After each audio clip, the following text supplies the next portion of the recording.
Thanks for joining me for another reading through the Bible in chronological order. We are in Genesis chapter 12 today, and we'll be reading through chapter 15. And the Lord then said to Abram, "Go from your land, your relatives, and your father's house to the land that I will show you. I will make you into a great nation. I will bless you.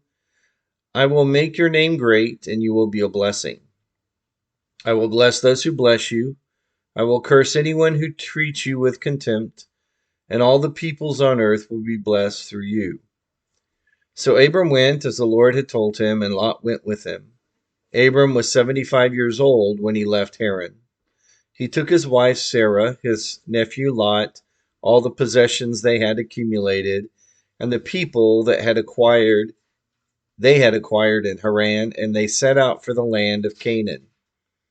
When they came to the land of Canaan, Abram passed through the land to the side of Shechem, at the oak of Moreh.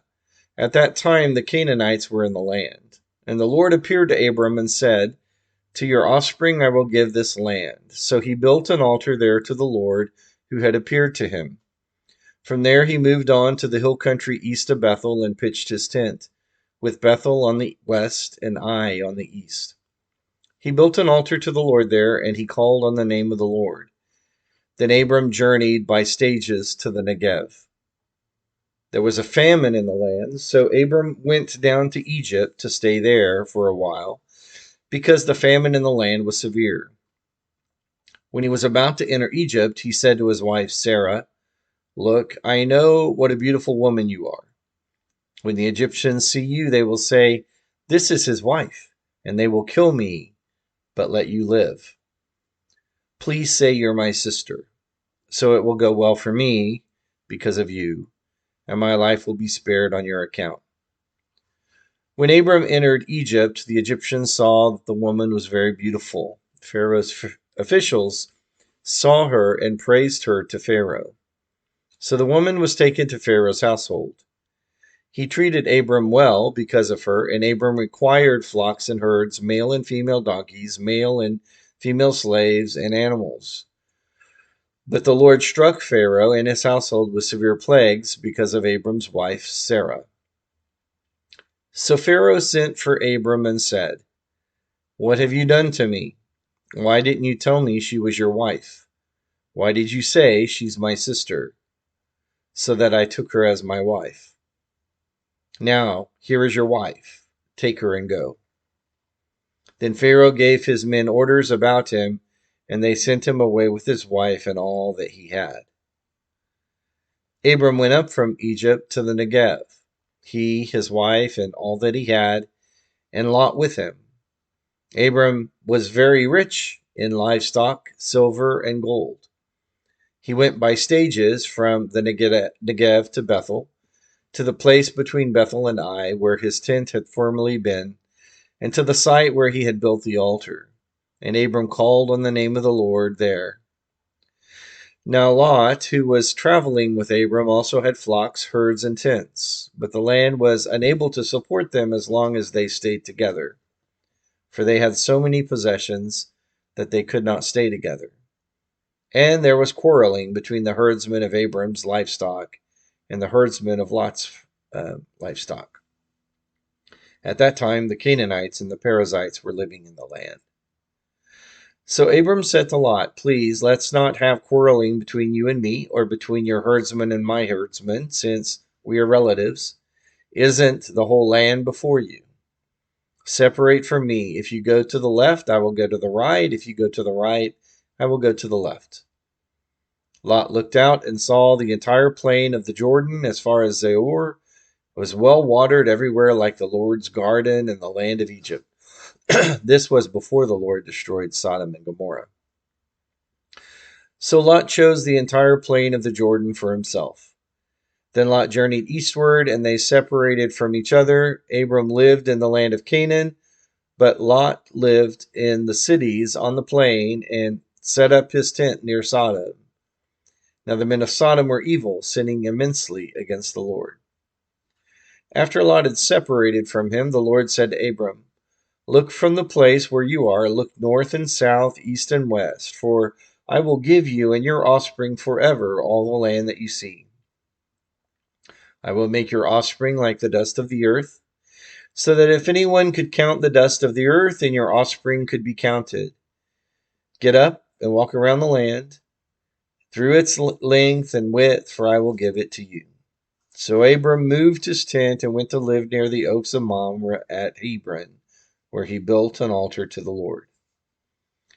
In those days, King Amraphel of Shinar, King Arioch of Elasar, King Chedorlaomer of Elam, and King Tidal of Goim waged war against King Bera of Sodom, King Bersha of Gomorrah, King Shinab of Admah, and King Shemeber of Zeboim, as well as the king of Bela, that is Zoar. All of these came as allies to the Siddim Valley, that is the Dead Sea. They were subject to Chedorlaomer for 12 years, but in the 13th year they rebelled. In the 14th year, Chedorlaomer and the kings who were with him came and defeated the Rephaim in the Ashtaroth Karnaim, the Zazim in Ham, the Emim in Shava Kiriathaim, and the Horites in the mountains of Seir, as far as El Paran by the wilderness. Then they came back to invade in Mishpat, that is Kadesh, and they defeated the whole territory of the Amalekites as well as the Amorites who lived in Hazazon Tamar. Then the king of Sodom, the king of Gomorrah, the king of Admah, the king of Zeboim, and the king of Bela, that is Zoar, went out and lined up for battle in the Siddim Valley against King Chedorlaomer of Elam, King Tidal of Goim, King Amraphel of Shinar, and King Arioch of Elasar, 4 kings against 5. Now the Siddim Valley contained many asphalt pits, and as the kings of Sodom and Gomorrah fled, some fell into them, but the rest fled to the mountains. The 4 kings took all the goods of Sodom and Gomorrah and all their food and went on. And they also took Abram's nephew Lot and his possessions, for he was living in Sodom, and they went on. One of the survivors came and told Abram the Hebrew, who lived near the oaks belonging to Mamre the Amorite, the brother of Eshcol and the brother of Aner. They were bound by a treaty with Abram, and when Abram heard that his relative had been taken prisoner, he assembled his 318 trained men born in his household, and they went in pursuit as far as Dan. And he and his servants deployed against them by night, defeated them, and pursued them as far as Hobah to the north of Damascus. He brought back all the goods, and also his relative Lot and his goods, as well as the women and the other people. After Abraham returned from defeating Chedorlaomer and the kings who were with him, the king of Sodom went out to meet him in Shava Valley, that is, King's Valley. Melchizedek, king of Salem, brought out bread and wine. He was a priest to God Most High. He blessed him and said, Abram is blessed by God Most High, creator of heaven and earth, and blessed be God Most High, who has handed over your enemies to you. And Abraham gave him 1/10 of everything. Then the king of Sodom said to Abram, Give me the people, but take the possessions for yourself. But Abram said to the king of Sodom,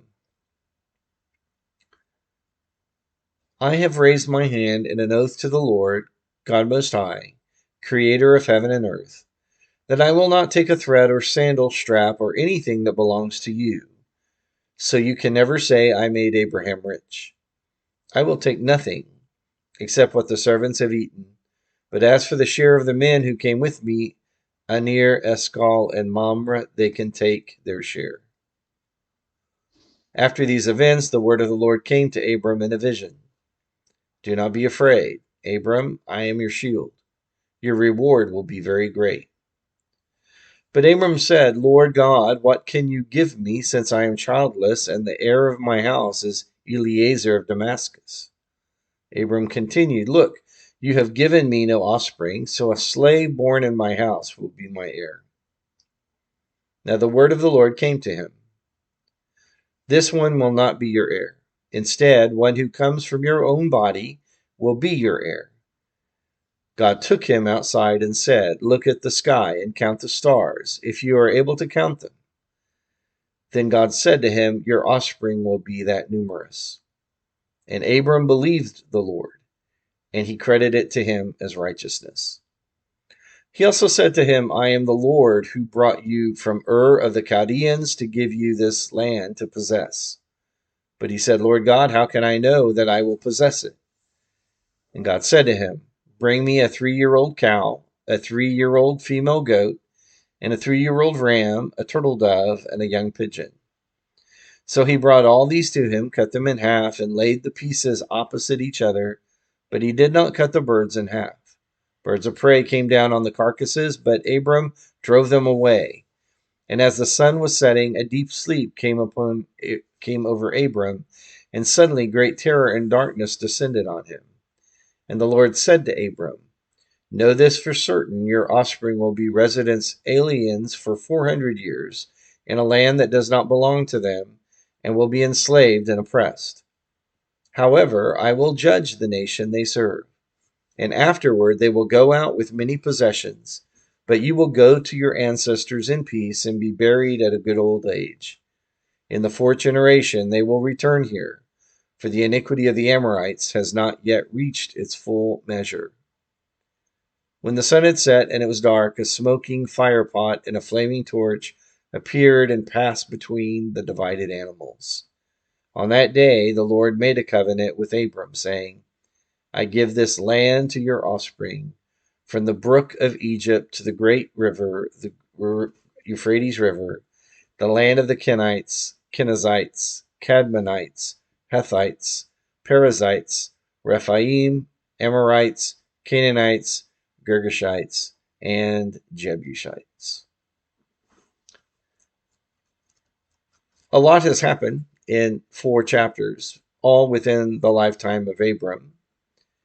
But the point of the narrative dedicated to Abram is to reiterate several times that God made a covenant with him. A covenant that's articulated in chapter 12, that he would give them a land, and that was reiterated here, that he would make of him a great nation, and that in his seed all the nations of the world would be blessed. That reiteration in these covenants mentioned in this reading and in future readings show again how central to the book of Genesis is this promise to Abraham, the covenant made to Abraham. So it's important for us to value it, to see its fruition and fulfillment in Jesus Christ. So as God unveils it in bit-by-bit fashion to Abram, Abram never knew the significance of it, but you and I do. And we should have great admiration for the faith that Abraham had in trusting God, and even more so, how much faith we should have in admiring God. Thanks for joining me. Join me again for another reading through the Bible in chronological order tomorrow.